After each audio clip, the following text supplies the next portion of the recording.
everyone, it's Chanel Summers here. Hello everybody, Jackie Graves, nice to meet you. Hey everyone, Megan Secord here, and we are The Collective.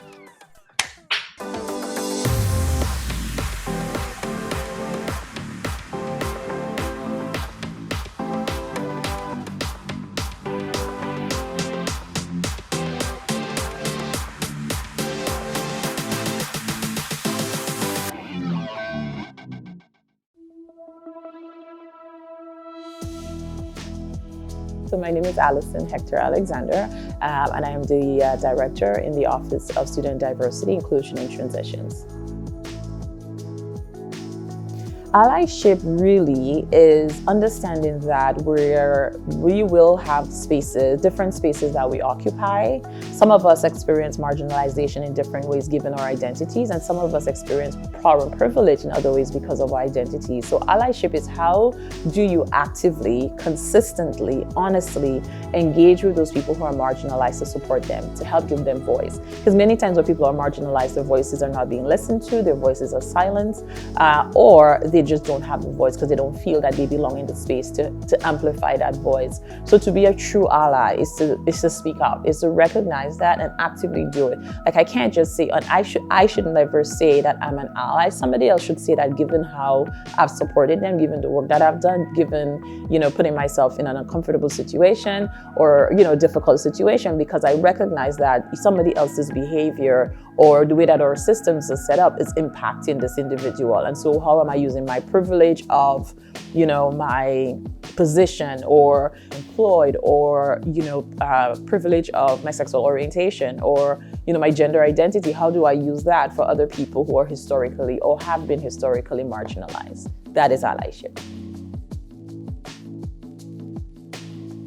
Power and privilege it's the opportunities we get by virtue of some identities, given how our social structures are set up. So given how our systems have been built. So, when you talk about patriarchy, who are the patriarchy? Who falls within those categories? We get power through just the position that we hold. So I understand my power as a director. I understand that power. I also understand that my power as somebody who's able-bodied. Like in terms of the opportunities, the access that I might have that somebody who uses a wheelchair might not have.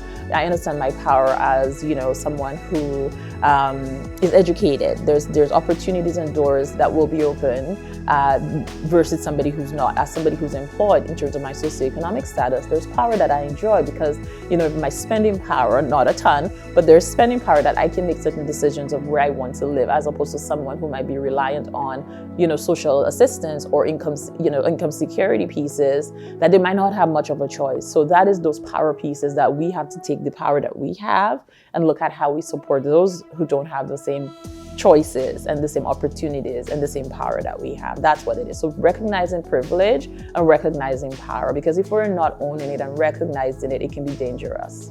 Because unless something impacts us, we don't really care about it. And that's what privilege is. Privilege is when you're just going about the world because, if something isn't working and it doesn't impact me, then I'm fine. I can just walk over the snow.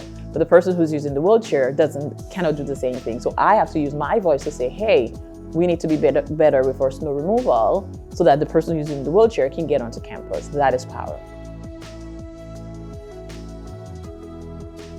Allyship is not a noun, and that's sort of my first thing is that let's just sort of put it on the table. It's not about, hey, I'm an ally and this is what I know. Allyship is a verb, is the action. What are you doing? Are we walking our talk? And so I want people to sort of understand the concepts of, power and privilege and what does that mean for them.